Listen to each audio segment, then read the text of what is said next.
Where is the line? The invisible boundary between a mother's unconditional love and a mother's crippling fear. What happens when the innocent tantrums of a child don't fade with time, but instead curdle and harden into something cold, something cruel, something utterly monstrous? This is a story about a promise made in a moment of sheer terror that would echo through 2 decades, twisting the very nature of love into a weapon. It's the story of a child who was given the world and in return decided he had the right to take a life from it. A child who believed everything and everyone should bend to his will, and if they didn't, there would be consequences. Terrifying consequences. A boy who instilled a primal fear even in the woman who gave him life. A boy who saw rules not as guidelines, but as a personal insult to be shattered. This is the case of Derek Leitz. And the details, they will stay with you long after the screen goes dark.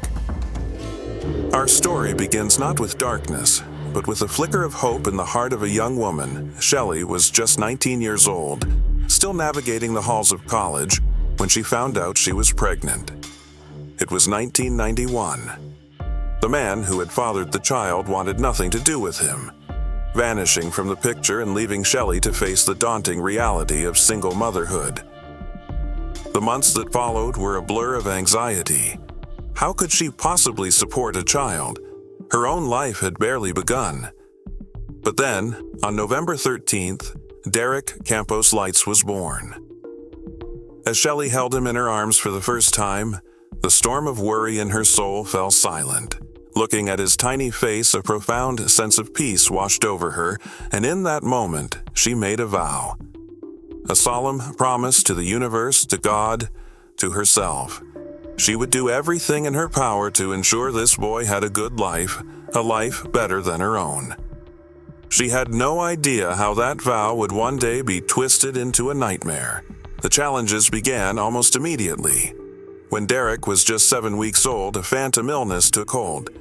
He began crying, a relentless, piercing wail that wouldn't stop. A trip to the local hospital revealed the terrifying truth: severe pneumonia. His tiny lungs were struggling, his condition so critical that he needed to be airlifted immediately to a specialized hospital in Duluth, Minnesota. The flight was over 2 hours long. For Shelly, it was an eternity suspended in fear, watching her infant son fight for every breath. When they finally arrived, the doctor's words offered no comfort. He looked Shelly in the eyes and told her the grim reality: he couldn't guarantee her son would survive. The condition was just that serious. In that sterile, cold hospital corridor, Shelly's world collapsed. All she could do was pray. She bargained with God, renewing her vow with a desperate intensity. "If you let my son live," she prayed, "I will make him the happiest boy in the world." As we know, Derek survived. And true to her word, Shelly's love, amplified by the terror of nearly losing him, became an all-consuming force. She became more than a mother. She became a protector, a provider of endless affection, and a granter of every wish. People close to her watched as she gave Derek almost everything he ever asked for. Every whim, every desire was indulged. She was fulfilling her promise. But in doing so, she was unknowingly planting the seeds of a terrible harvest. She was spoiling him, and as we know, that rarely ends well. For a time, Derek's childhood seemed normal on the surface. But beneath that veneer, the cracks were beginning to show. The boy who was supposed to be the happiest in the world was becoming something else entirely. He was becoming aggressive. He was becoming a child who simply would not accept no as an answer. The first real tremor, the first sign of the darkness to come, happened in the most ordinary of places. A supermarket. Shelly was walking with a young Derek, and as they passed the toy aisle, his eyes locked onto a new action figure. He had to have it.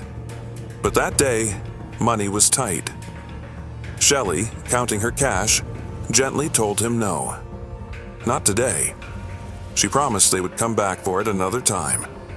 For a normal child, this would be a moment of fleeting disappointment. for Derek, it was a declaration of war. His face contorted with a fury that seemed impossibly old for his young features. He snatched the toy he wanted from the shelf, and with a sharp, violent motion, he broke it. The sound of plastic snapping echoed in the quiet aisle. Then, without a moment's hesitation, he grabbed another identical toy from the shelf, held it up to his mother, and issued a chilling ultimatum.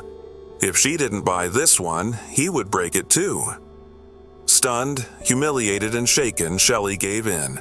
She later recalled the look in his eyes, a look she had never seen before on anyone, let alone her own son. It was a look of pure, unadulterated hatred. As the years passed, the strange behaviors began to stack up, each one another brick in the wall he was building around himself. He developed bizarre rituals. When he ate, even finger foods like pizza or French fries, he refused to touch them with his hands. He would meticulously cut everything with a fork and knife. He recoiled from other children, showing no interest in playing. On the rare occasions a child tried to approach him, to share a game or a laugh, Derek would often respond with physical aggression. Even the way he played was unsettling. It wasn't play at all, it was a ritual. He would take all of his toys and line them up in perfect organized rows. Then he would step back, observing them from a distance for long periods, a little general surveying his silent plastic army. The only time he would touch them again was to put them away, back into their perfect order. His coldness extended to adults. A friend of Shelly's once visited, bringing her own son, a boy roughly Derek's age. The friend tried to engage Derek in conversation, but he just stared at her, his face an unreadable mask of annoyance, ignoring her completely. Her son, full of youthful energy, tried to play with Derek. When he innocently reached for one of the toys in the perfect lineup, Derek exploded. He shoved the boy to the ground and began hitting him, a silent, focused rage. It took both Shelly and her friend to pull him off. As they restrained him, Derek, like a cornered animal, even tried to bite his own mother. A few years later, when Derek was around 7 or 8, a new figure entered their lives. Shelly met a man named Robert, and a romance blossomed. One day, Robert came to the house to meet the boy who was so central to Shelly's world. The meeting was strange. Robert was a playful, good-natured man. He tried to joke with Derek, to connect with him, but the boy ignored him with an unnerving stillness. Robert could see it immediately. This wasn't a normal child. Still, he tried. At one point, in a misguided attempt at playfulness, Robert began running his fingers through Derek's hair, peering at his scalp as if searching for something. Shelly, watching this odd interaction, asked him what he was doing. Robert looked up, smiled, and said, "I'm just looking for the number 666. Shelly was confused. He told her to relax, that he was just joking. But later on, as Derek's behavior grew darker, she would remember that strange, unsettling comment and understand exactly what he meant. The relationship between Shelly and Robert deepened, and eventually they married. They moved in together, and Robert, now a stepfather, was determined to be a positive force in Derek's life. He saw what Shelly, in her love and fear, could not. Derek was a boy with no limits, no rules, no boundaries. Robert knew this was a recipe for disaster, and he decided it was time to intervene. He began to establish rules. For the first time in his life, Derek was told there were things he could and could not do. The first major confrontation came on Christmas morning.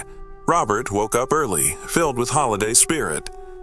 He arranged the presents under the tree, cooked a huge breakfast, and waited for his new family to wake up. He imagined them all sitting around the table laughing, sharing a perfect Christmas moment.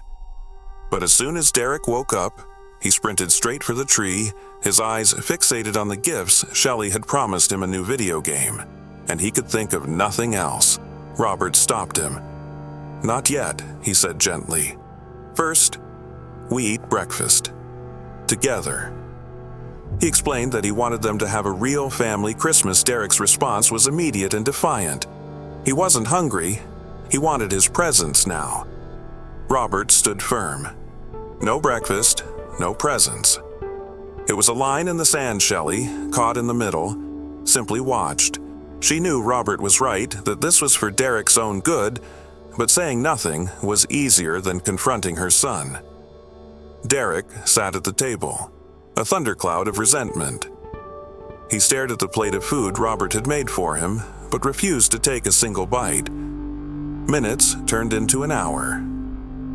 Shelly and Robert finished their meal, cleaned their plates, and went about their morning. Derek's plate remained untouched. Hours passed. The Christmas morning sun arced across the sky. Night fell, and Derek was still sitting at the table, a silent statue of defiance, the presents remaining unopened under the tree. Finally, Shelly told him to go to bed. The next day, as soon as Robert left for work, the battle was over. Shelly, taking advantage of her husband's absence, surrendered. She gave her son the video game. Derek tore open the wrapping, saw the console, and his reaction was not one of gratitude or joy. He showed no emotion at all. Instead, he took the brand new device, climbed onto the couch, and with all his strength, hurled it against the wall, shattering it into pieces. Then, as if nothing had happened, he calmly walked back to his room, unconcerned with any consequences. Shelly was shattered. She collapsed in tears. But after she composed herself, her fear and her deeply ingrained need to please him took over. She carefully gathered the broken pieces of the video game, put them back in the box, and drove back to the store. She lied to the clerk, saying it must have been damaged in transport. She exchanged it for a new one. When she returned home, she gave the replacement to Derek. This time, he didn't break it. Robert never found out. Some might say Shelly did this out of love, but the truth is far more complicated. She did it because she was already beginning to be afraid of her own son. As Derek entered his teenage years, the darkness within him deepened. The family home became a pressure cooker of tension. He spent nearly all his time locked in his room. Every time Robert tried to reach out to connect with him, it erupted into a screaming match. The arguments were so intense, so filled with vitriol and curses, that it felt like they were constantly on the brink of violence. Shelly was a ghost in her own home, watching the two most important men in her life tear each other and their family apart. She felt completely powerless. At first, she stayed out of it, but as things worsened, she began to intervene, trying to be the peacemaker. But almost every time, she found herself siding with Derek, even when he was flagrantly, undeniably wrong. The strain was too much for the marriage. Robert, seeing that he was fighting a losing battle against a force he couldn't comprehend, and a mother who enabled it, finally gave up. He asked for a divorce and moved out. He didn't just leave a marriage, he escaped a war zone. With Robert gone, Derek had no one left to challenge his reign. Shelly, desperate, took him to a psychologist who diagnosed him with depression. He was prescribed medication, which he took for a short while before abandoning it. And then, something unexpected happened. A flicker of light in the encroaching darkness. In 2009, just before his 18th birthday, Derek met a girl named Macy. She was 16, and she was everything he was not. She was extroverted, bubbly, full of life. With a wide circle of friends, she was the sun to his shadow. And somehow, against all odds, they began dating. The effect on Derek was astonishing. He began to change. He smiled. He was affectionate with Macy. He became more communicative. He even started to follow some of Shelly's rules at home. He told Macy that he loved her, a phrase he had never once uttered to his own mother. Shelly was overjoyed. This was it. This was the answer. Macy was the missing piece. She believed her son would finally become a normal person and live a normal life. She was tragically, catastrophically mistaken. Within a year, Derek told his mother that Macy was pregnant. Shelly, thrilled, suggested Macy move in with them. They were young, with no jobs and no high school diplomas yet, but Shelly saw it as the start of a beautiful new family. At first, it was they adopted a Labrador puppy named Lucy. In 2010, Derek graduated, and their son Gabriel was born a healthy, beautiful baby boy. Macy still had to finish her last year of high school, so Derek became the primary caregiver. And to everyone's surprise, he was a great father. He was attentive, loving, and gentle with Gabriel. He cooked, he played, he changed diapers without a single complaint. It was a miracle. A beautiful, fragile, and temporary miracle. Shortly before Gabriel's first birthday, the mask began to slip. The old Derek, the tyrant, began to re-emerge, slowly at first, then with terrifying speed. He started imposing rules on the household again, but this time they were more extreme, more controlling. Cleanliness, meal times, TV schedules, everything had to be done exactly as he ordered. The curtains in the house had to remain closed at all times. If Shelly opened them in the morning for some sunlight, Derek would follow behind her, snapping them shut. He created a menu of his favorite meals, and Shelly was expected to cook them on demand, regardless of the day or time. He controlled the grocery shopping, even though he didn't contribute a single dollar. His control over Macy became absolute. After she graduated and got a job, the only time she was allowed to leave the house was to go to work. He timed her commute down to the second. He knew exactly when she left her job and when she should arrive home. If she was even 1 minute late, a vicious argument would erupt the moment she walked through the door. Shelly's brief period of happiness dissolved into a renewed state of depression. The son she thought was saved was now worse than ever. She turned back to an old enemy for comfort: alcohol. Derek, now 19, was no longer content with just control. He began to revel in fear. One night, Shelly went to the kitchen for a glass of water and found him sitting at the table in the dark, meticulously cleaning an AK-47 rifle. She froze, her blood turning to ice. Where had he gotten that? As she turned to walk away, her heart pounding, Derek's voice cut through the silence. He pointed the gun at her back. "Are you afraid of me?" he asked. She couldn't answer. She fled to her room, which now became her prison cell. She spent her days locked inside, drinking, her fear of her own son a tangible, living thing. He seemed to enjoy her terror. He would knock on her bedroom door for no reason, just to ask a simple question, just to remind her he was there, that he was in charge. A short time later, Shelly had to be hospitalized for gallbladder surgery. When she returned home, she noticed the family dog, Lucy, was gone. She asked Derek where she was. He told her, without a flicker of emotion, that Lucy had run into the street and been hit by a car. She was dead, and he had gotten rid of the body. But Shelly knew Lucy never ran into the street. She knew, in the pit of her stomach, that her son was lying. She knew he had done something terrible to that dog, but she was too terrified to confront him. She just pretended to believe his story. Around this time, Derek's control escalated to physical abuse against Macy. It was the final straw. On her 18th birthday, while Derek was out, Macy packed her things and she left. But she made a heart-wrenching decision. She left their son, Gabriel, behind. She was convinced that if she took the boy, Derek would hunt her down, and his revenge would be terrible. When Derek came home, Shelly told him Macy was gone. He didn't rage, he didn't yell, he just sat down, silent, his face a blank canvas. Then he stood up, lowered his head, and walked to his room. The final, terrible act began on September 7th, 2012. As Shelly was leaving for work, she found Derek in the living room. Pacing back and forth in the gloom of the closed curtains, he was talking to himself, repeating the same phrase over and over again, a chilling mantra. Gabriel will never call another man dad. Gabriel will never call another man Dad. Shelly asked him what was wrong, but it was like she wasn't even there. Late for work and unsettled, she left him to his dark ritual. The next day, September 8th, was a Saturday. Shelly went to work and afterwards attended an Alcoholics Anonymous meeting. She was getting better, making positive changes. When the meeting ended, she drove home, feeling a sense of hope she hadn't felt in a long time.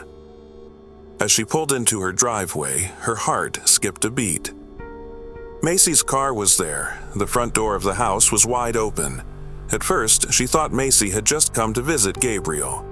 But as she stepped inside, a heavy, unnatural silence pressed in on her.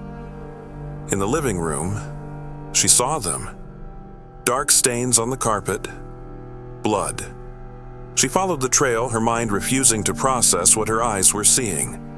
The stains led to the bathroom. The door was locked, but from underneath, a dark crimson liquid was seeping out. Her first thought was for her son. Had Derek taken his own life? Had he hurt Gabriel? With trembling hands, she managed to open the door. The sight that greeted her would be burned into her memory forever. In the bathtub lay Macy. A deep, horrific wound sliced across her neck. Panic seized her. She began frantically searching the house for her grandson, screaming his name while fumbling with her phone to call the police. But there was no sign of the child, and no sign of Derek. The police arrived to a scene of unimaginable horror. There was nothing they could do for Macy. All Shelly could do was collapse, her mind consumed by one thought: if Derek could do this to Macy, what would he do to his own son? At the police station, they issued an Amber Alert. The next morning, around 5 a.m., a hotel clerk a few miles away saw a young man check in with a small child. The man, Derek, seemed calm, completely unconcerned, but the clerk recognized him from the alert. Playing it cool, the clerk checked him in as normal, and as soon as Derek was in his room, he called the police. They arrived in minutes. Derek was arrested without any resistance. Gabriel was found safe, unharmed. Derek was still wearing the same clothes from the day of the murder. Macy's blood still spattered on his shoes. In his mother's car, they found the weapon, a simple kitchen knife. Later, from the police station, he was given one phone call. He called his mother in a flat, emotionless voice. He apologized, saying he never wanted things to end this way. Shelly, through her tears, told him she loved him, and for the first time in his entire life, Derek replied, "I love you too." Derek Leitz never went to trial. He accepted a plea deal, pleading guilty to the murder of Macy. In 2012, he was sentenced to life in prison with the possibility of parole after 40 years. Shelly, unable to live in the house of horrors, moved away. She was granted custody of her grandson, Gabriel. She now lives a quiet, anonymous life, raising the boy in a way she never raised his father, with boundaries, with discipline, with love that isn't afraid to say no. She says she feels a crushing guilt for what happened to Macy, and that she will spend the rest of her life ensuring Gabriel's story is different. Derek Leitz sits in a maximum security prison. He will likely be an old man before he ever tastes freedom again. And we are left with the chilling aftermath, and the question that has no easy answer: how does a mother's vow, a promise to create the happiest boy in the world, become the catalyst for a cold and cruel murderer?